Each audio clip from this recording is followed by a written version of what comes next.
अंत के दिनों की वर्षा कुछ ऐसी नहीं होगी। अंत के दिनों की वर्षा के अंतर्गत पहली वर्षा, मध्य की वर्षा और अंतिम वर्षा। और अंतिम वर्षा के अंतर्गत परमगानमा परमेश्वर कुछ इस प्रकार की सेना खड़ा करेगा। ध्यान दीजिएगा, कुछ इस प्रकार की सेना खड़ा करेगा।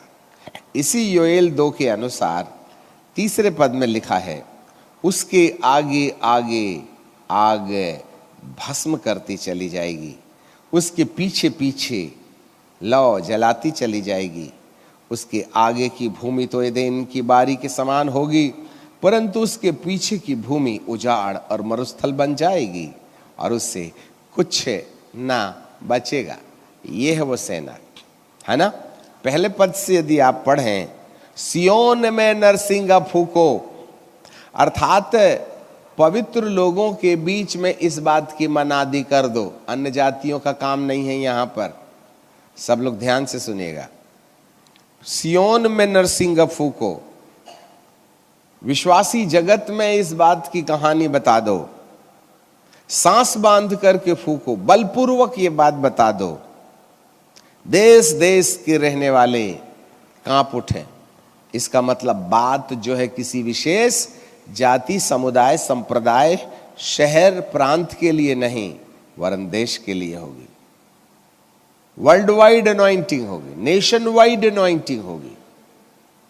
अब आप छोड़ दीजिएगा कि मैं इस मिशन का हूं, मैं पेंटिकॉस्टल हूं, मैं रोमन कैथलिक हूं, मैं GNI, CNI, पता नहीं क्या क्या आई हैं। बहुत अच्छी चीज है, परंतु अगले समय में जो प्रभु कुछ करने जा रहा है, ये सारे बैरियर्स टूट जाएंगे।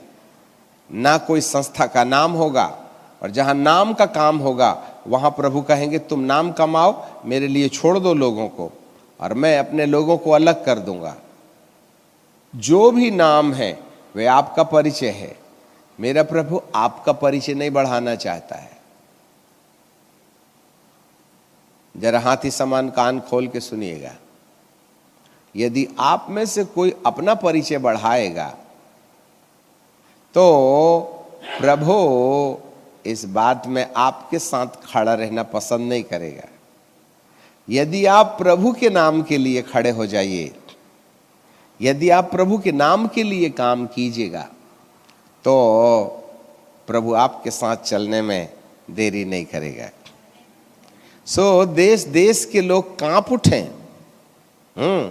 पवित्र लोगों के बीच में इस बात की कहानी बता दो, क्योंकि यहोवा का दिन आता है। The day of the Lord is coming, वरन वह निकट है, पास आ गया है। वह अंधकार और तिमीर का दिन है, वह बदली का दिन और अंधकार सा फैलता जाता है।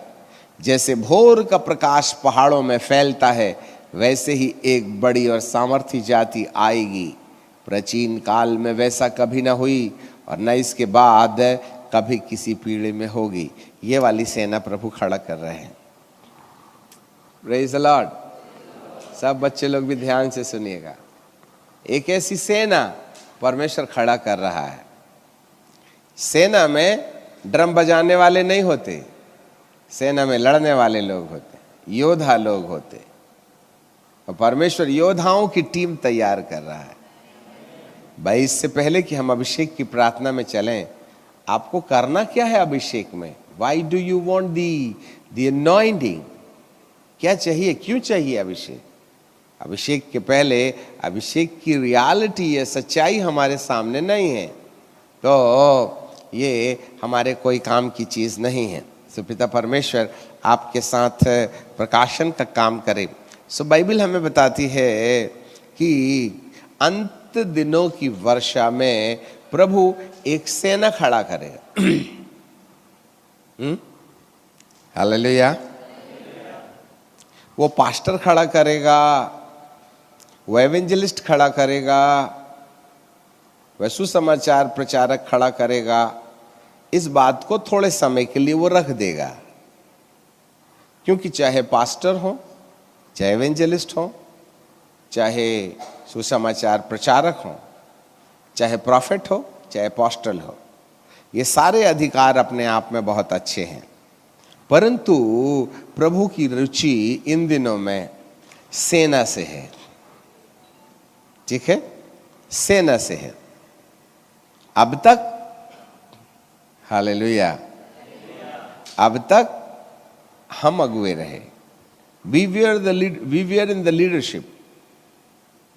और जब मनुष्य के हाथ में नियंत्रण होता है तो मनुष्य जो है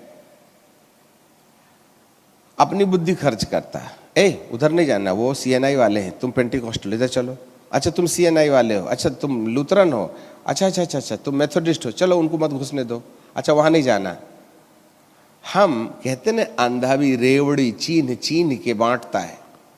हाँ, तो परमेश्वर को एक वक्त तो अगुओं की जरूरत थी, परंतु जब उसने देखा कि अगुए लोग जो हैं अपनी टेरिटरी बनाने लगे, तब प्रभु ने कहा ऐसे में तो मेरी देह टुकड़े टुकड़े हो जाएगी, मैं बन जाऊंगा कीमा।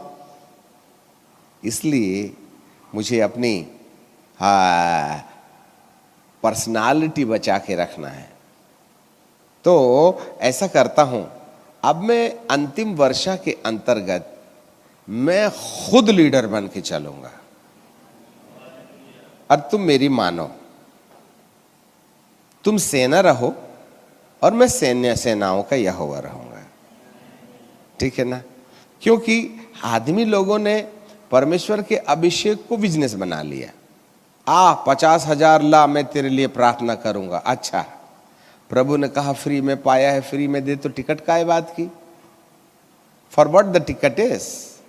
नहीं, आपको मिलने के लिए इस बारी तुमको परमेश्वर के दास के साथ बैठ के खाना खिलाने के लिए 50,000 वाली टिकट, 1 लाख वाली टिकट, 2 लाख वाली टिकट कटाना पड़ेगा। होटल में मिलने का 3 लाख।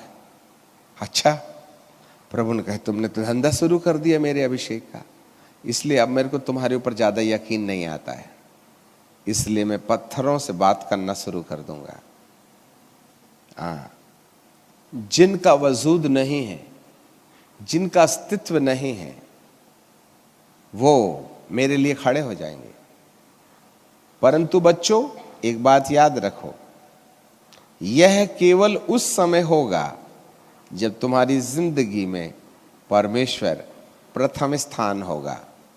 लूडो खेले और मोबाइल को थोड़ा इचिक बिचिक किए और थोड़ा ज्यादा खेल खाल किए तो प्रभु कहेगा लाओ मेरा सिक्का दो, मैं दूसरे को दे दूंगा। जरा भी राजनीति आपने की, जरा भी अपनी बुद्धि और ज्ञान समझा लगाने का खर्च का काम किया, तो प्रभु कहेगा नहीं, अब मुझे दूसरा आदमी चाहिए, क्योंकि जो मेरे निर्देश के अनुसार काम करेगा मैं उसके संग काम करूंगा। जो अपनी बुद्धि लगाएगा मैं उससे कहूंगा आगे चल ले, मैं नहीं आता तेरे साथ, क्योंकि जब तू ही कबड्डी खेल लेगा तो फिर मैं किसको पकड़ूंगा। समझ में आ गई बात? सो प्रभु सेना खड़ा करना चाहते हैं, सेना का कैप्टन नहीं। इसलिए सारे प्रभु के भक्त लोग कैप्टन बनने का दर्शन खो दो आप और सेना बनने का काम शुरू करो। मुझे जो प्रभु निर्देश देगा उसी के हिसाब से मैं काम करूंगा। जो मुझे